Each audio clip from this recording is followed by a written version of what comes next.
नमस्कार। इडुजा में आपका स्वागत है। एक आंदोलन ऐसा भी था जहां ना नारे लगे, ना लाठियां चली, फिर भी अंग्रेज सरकार झुक गई। यह आंदोलन किसानों के लिए नहीं था, बल्कि उन लोगों के लिए था जो दिन रात मशीनों के साथ काम करते थे। मजदूर। साल था 1918। स्थान अहमदाबाद। जब मिल मालिकों ने मजदूरी घटानी चाही, तो गांधी ने हथियार उठाने की जगह अपना शरीर दांव पे लगा दिया। उपवास। यही था अहमदाबाद मिल हड़ताल, गांधी का पहला मजदूर आंदोलन। चलिए समझते हैं कैसे एक शांत उपवास इतिहास का रुख बदल देता है। नमस्कार। आज हम बात करने वाले हैं भारतीय इतिहास के एक बहुत ही खास मोड़ की, अहमदाबाद मिल हड़ताल की। ये सिर्फ एक हड़ताल नहीं थी, बल्कि ये वो मौका था जब गांधी जी ने सत्याग्रह का इस्तेमाल एक बिल्कुल नए मैदान पर किया था।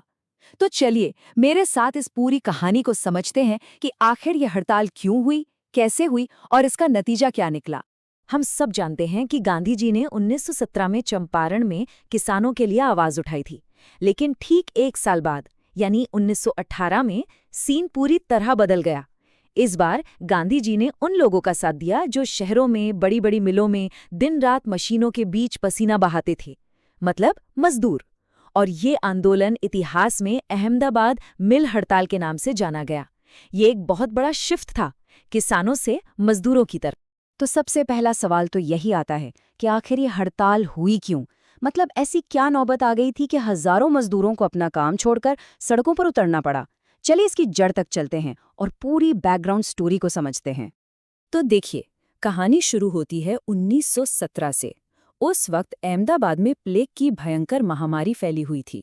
अब मजदूर शहर छोड़कर भाग ना जाएं, इसके लिए मिल मालिकों ने उन्हें एक प्लेग बोनस देना शुरू किया।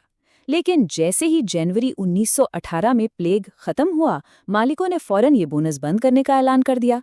अब असली दिक्कत ये थी कि पहले विश्व युद्ध की वजह से महंगाई आसमान छू रही थी। तो मजदूरों ने कहा कि ठीक है, बोनस हटा दो, पर हमारी सैलरी 50% बढ़ा दो। और बस यहीं से सारा झगड़ा शुरू हुआ। तो बात आकर अटक गई एक नंबर गेम पर।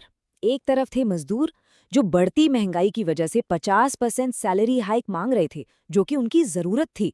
और दूसरी तरफ थे मिल मालिक, जो सिर्फ 20% देने को तैयार थे। ये जो 30% का गैप था ना, यही पूरे विवाद की असली जड़ बना। एक तरफ थी जरूरत और दूसरी तरफ था मुनाफा। अगर मजदूरों की परेशानी को एक लाइन में समझना हो तो वो बस इतनी सी थी, काम वही, मेहनत वही, पर पैसा कम। सोचिए, वो काम उतना ही कर रहे थे, मेहनत भी उतनी ही लग रही थी, लेकिन प्लेग बोनस हटते ही उनके हाथ में आने वाला पैसा अचानक से कम हो गया था। ये तो सीधी सी बात थी जो किसी को भी चुप थी। अब जब मामला एकदम बिगड़ गया और कोई रास्ता नहीं निकल रहा था, तब इस कहानी में एंट्री होती है महात्मा गांधी की। चलिए देखते हैं कि उनके आने से इस आंदोलन को कैसे एक बिल्कुल नई दिशा मिली। और यहाँ की जो सिचुएशन थी ना, वो बड़ी ही दिलचस्प थी। इस कहानी में 3 मेन किरदार थे। पहली थी अनासुया साराभाई, जो खुद एक बहुत बड़े मिल मालिक के परिवार से थी, पर दिल से मजदूरों के साथ थी। दूसरे थे उनके ही सगे भाई अंबालाल साराभाई, जो मिल ओनर्स एसोसिएशन के प्रेसिडेंट थे, मतलब भाई बहन ही आमने सामने थे। और तीसरे थे महात्मा गांधी, जिन्हें खुद अनासुया साराभाई ने ही मजदूरों की मदद के लिए अहमदाबाद बुलाया था। गांधी जी आए, उन्होंने दोनों पक्षों की बात सुनी, पूरा मामला समझा और फिर उन्होंने एक बीच का रास्ता निकाला। मजदूर 50% मांग रहे थे, मालिक 20 दे रहे थे। गांधी जी ने कहा, न 50 न 20, 35% वेतन वृद्धि न्याय संगत है। और ये 35% का आंकड़ा इतना जरूरी हो गया कि यही पूरे आंदोलन का लक्ष्य बन गया। अब गांधी जी का स्टाइल तो हम जानते ही हैं। वो सिर्फ लक्ष्य तय नहीं करते, बल्कि उस तक पहुंचने का पूरा रोड मैप बनाते हैं। उनकी स्ट्रैटेजी के 4 सिंपल स्टेप्स थे। पहला, सभी मजदूरों से शपथ ली गई कि कोई हिंसा नहीं करेगा। दूसरा, जब तक मांग पूरी नहीं होती, कोई काम पर वापस नहीं लौटेगा। तीसरा, रोज मीटिंग्स करके और पर्चे बांटकर मजदूरों का हौसला बनाए रखना। और चौथा, आत्मनिर्भरता, मतलब हड़ताल के दौरान आश्रम में कुछ और काम करना ताकि घर का चूल्हा जलता रहे। कितना सोचा समझा और ऑर्गेनाइज तरीका था। तो हड़ताल शुरू हो गई। दिन बीतते गए, हफ्ते बीतते गए, लेकिन कोई हल नहीं निकल रहा था। और अब हम पहुंचते हैं इस कहानी के क्लाइमैक्स पर, उस टर्निंग पॉइंट पर जहां गांधी जी ने एक ऐसा कदम उठाया जिसने खेल ही पलट दिया। सोचकर देखिए, 21 दिन हो चुके थे। मजदूरों की हिम्मत अब जवाब दे रही थी। घर में खाने को नहीं था, बच्चे भूखे थे, कुछ लोग तो वापस काम पे जाने की सोचने लगे थे।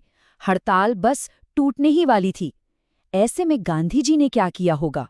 उन्होंने इस्तेमाल किया अपना सबसे शक्तिशाली और अहिंसक हथियार, उपवास यानी अनशन। जी हाँ, भूख हड़ताल। और ये बात याद रखिएगा, ये भारत में गांधी जी का पहला अनशन था। इसका मकसद डबल था। एक तो मजदूरों के टूटते हौसले को फिर से जोड़ना, और दूसरा मिल मालिकों पर एक मॉरल प्रेशर, एक नैतिक दबाव बना। और इसको याद रखने की एक जबरदस्त सुपर ट्रिक है। अंग्रेजी का शब्द है फास्ट, FAST। इसका मतलब है firm action for social truth, यानी सामाजिक सच्चाई के लिए एक मजबूत कदम।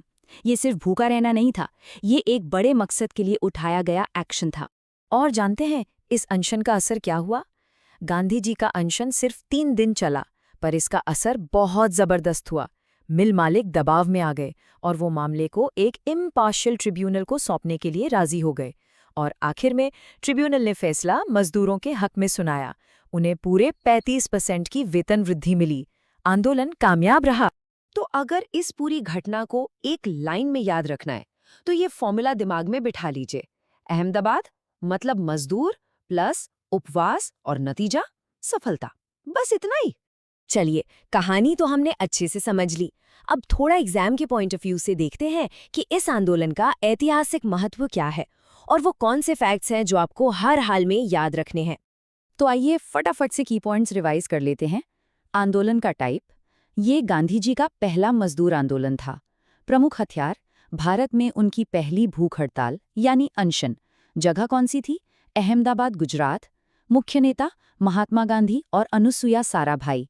और सबसे जरूरी, नतीजा क्या रहा? मजदूरों को 35% की वेतन वृद्धि मिली। ये 5 पॉइंट एकदम पक्के कर लीजिए। देखिए, इस हड़ताल का असर सिर्फ सैलरी बढ़ने तक सीमित नहीं था। इसका इम्पैक्ट बहुत दूर तक गया। इसने भारत में मजदूर आंदोलन को एक नई पहचान और ताकत दी। इसी की वजह से 1920 में अहमदाबाद टेक्सटाइल लेबर एसोसिएशन, जिसे मजदूर महाजन संघ भी कहते हैं, बना। और सबसे बड़ी बात यह हुई कि देश का मजदूर वर्ग पहली बार राष्ट्रीय आंदोलन से सीधे सीधे जुड़ गया। और आखिर में सब कुछ एक साथ याद रखने के लिए ये रहा हमारा मास्टर कोड, AMG 18। A से अहमदाबाद, M से मिल, G से गांधी और 18 मतलब साल 1918। बस ये एक कोड याद रखिए, पूरा टॉपिक आपकी मुट्ठी में। तो इस पूरे विश्लेषण का सार एक लाइन में क्या है? एकदम सिंपल है। 1917 का चंपारण सत्याग्रह था किसानों के लिए, और ठीक 1 साल बाद 1918 की अहमदाबाद मिल हड़ताल थी मजदूरों के लिए। ये छोटा सा फर्क हमेशा याद रखिएगा, बहुत काम आएगा। अच्छा, जाने से पहले एक सवाल आपके लिए छोड़कर जा रहा हूँ। जरा सोचिएगा, आज के ज़माने में जब बड़ी बड़ी कंपनियों और फैक्ट्रियों में विवाद होते हैं, तो क्या गांधी जी के ये तरीके, अहिंसा और अनशन, आज भी उतने ही कारगर हो सकते हैं? क्या इनकी शक्ति आज भी उतनी ही प्रासंगिक है? सोचिएगा ज़रूर। तो उम्मीद है कि अहमदाबाद मिल हड़ताल की ये पूरी कहानी और इससे जुड़ी सारी ट्रिक्स आपको अच्छे से समझ आ गई होंगी। अगर हाँ, तो ऐसे ही और भी टॉपिक्स को आसानी से समझने के लिए एडुझा चैनल को सब्सक्राइब करना बिल्कुल मत भूलिएगा। मिलते हैं अगले विश्लेषण में। धन्यवाद।